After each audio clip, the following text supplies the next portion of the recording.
Hello, my name is Will Morse, and today I am going to tell you about my America's Got Talent audition experience. So, I recently auditioned for America's Got Talent down in Charleston, South Carolina on February 1st, 2017. And it was a great experience. There was many talented and special people. You know what I mean? It was a very unforgettable experience, and now I will tell you about it.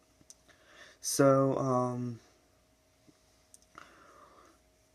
the audition was great. It was amazing, but before that was a lot of leading up to it. Back in late summer 2016, I signed up and registered for America's Got Talent. I had to fill out a bunch of online paperwork, and um, it really was kind of new to me because I never really filled out paperwork for, so it was a new concept, and it was like a whole bunch of reading, like, well, who actually reads the paperwork. They just said, oh, look, there's where I have to sign. But, it was a lot, and so after that, we had adjusted travel plans, and, it was going to be that I was going to miss 3 days of school, but luckily that turned out just to be 2 days. And the drive down there was about a 7-hour drive, but I signed up for the 1 o'clock audition time, and it was four slots. It was 10 o'clock, 11 o'clock, 1 o'clock, 4 o'clock, and so I chose the one so I didn't have to get up early in the morning. So we had a really nice hotel, and the hotel was actually connected to the convention center that the auditions were being held in. So got up and got dressed, had my outfit on, which I didn't know if I even had clothes for the outfit until the day before when I was packing. So, yeah. Um, let's see. We got there and had to go in the line, had to sign just a little bit more paperwork, just a few little disclosures. And and before that we went to security, and they were going like the little wand thing, and it actually buzzed when it got to me, so they take out all my stuff in my pockets out, and I mean, it wasn't nothing dangerous. It was my phone.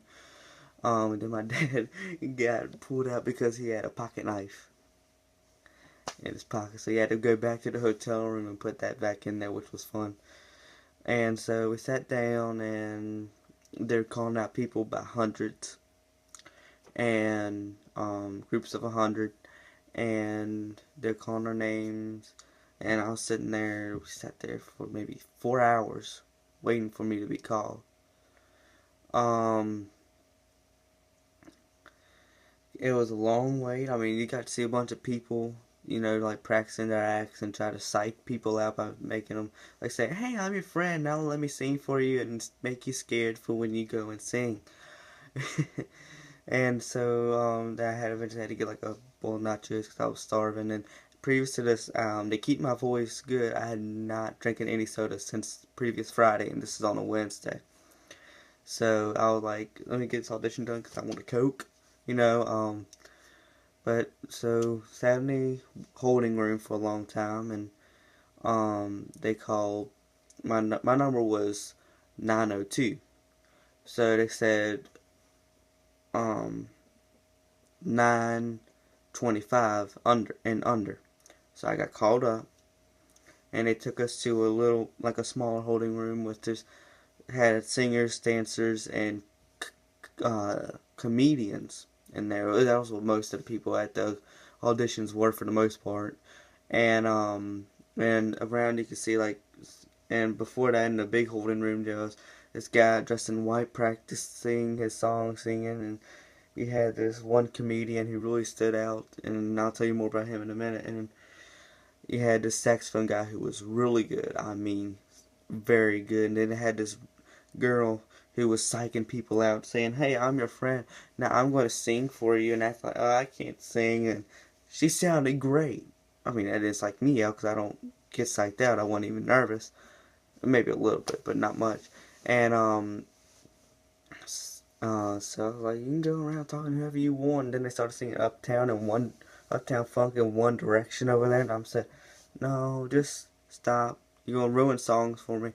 Unless it's One Direction, which they suck anyway. Um, so they took us back into the second little holding room, and it was kind of scary because they sent everybody in, everybody auditioned. You have 90 seconds to perform your act, and people were being called in to do it again and again and again and again. And it's a chorus, like Hallelujah chorus, um, got called, and they just stayed there. This dance group who are all dressed up like little Janet Jacksons were in there, and they did their thing, and then my group, and then this guy, the comedian, he was very talkative, and he didn't mind, talking to you, and he gave me this speech, and they're like, don't, like, some people do it for the money, you need to do it to inspire people, which is a good speech, but he wouldn't shut up. And there was another comedian sitting beside me whose kid kept running up to him every few minutes, and it was getting him aggravated, and just talking like, we don't know if we're gonna make it through, but I was there for the experience.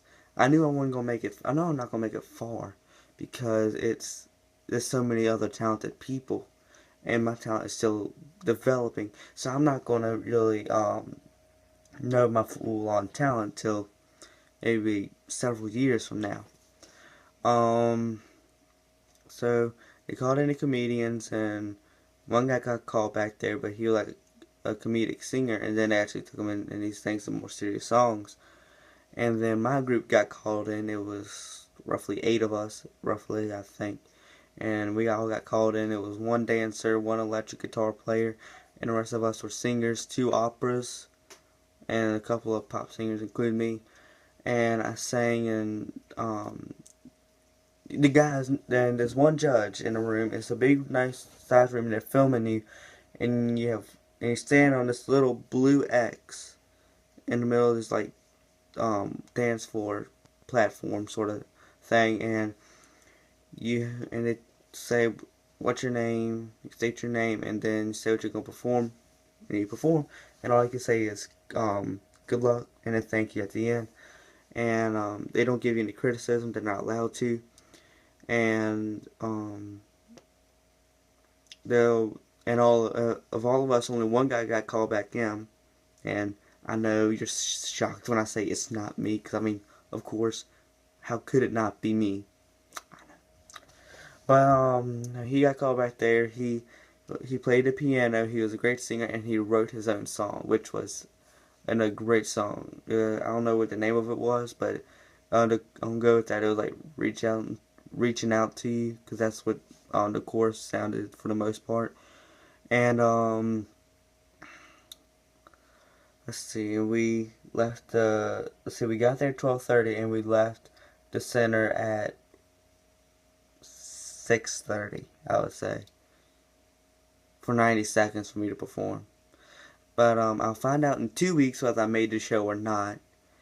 And what if I would, and would I do it again? I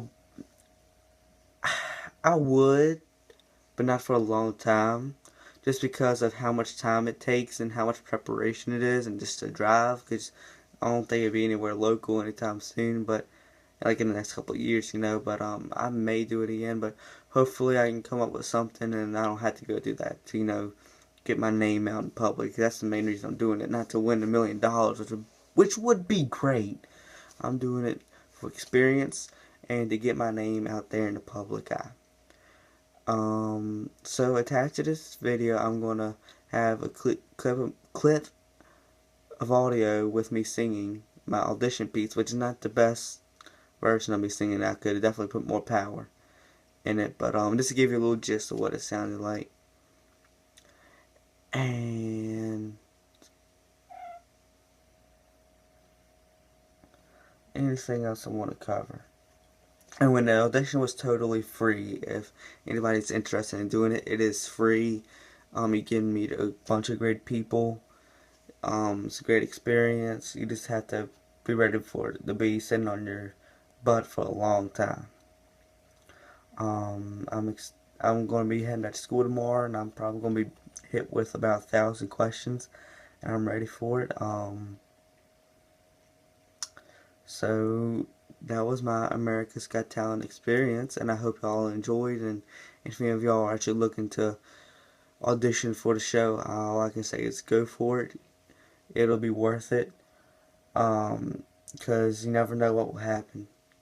I mean, it's all in God's hands what happens. So just pray that He'll get you through it. That's all I did, and I mean, I'm fine. So so this is one more signing out,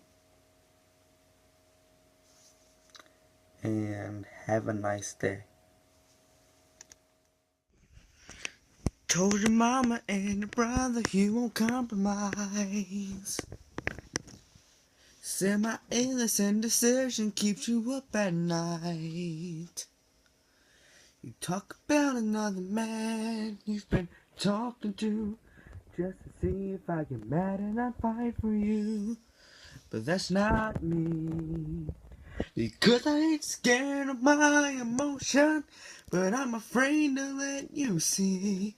Cause I know if I say it open, that I won't be what you need. And when you close that door, you'll see it's unhinged, it's just like me. If you close that door, you'll see you're unhinged, you're just like me. Ooh.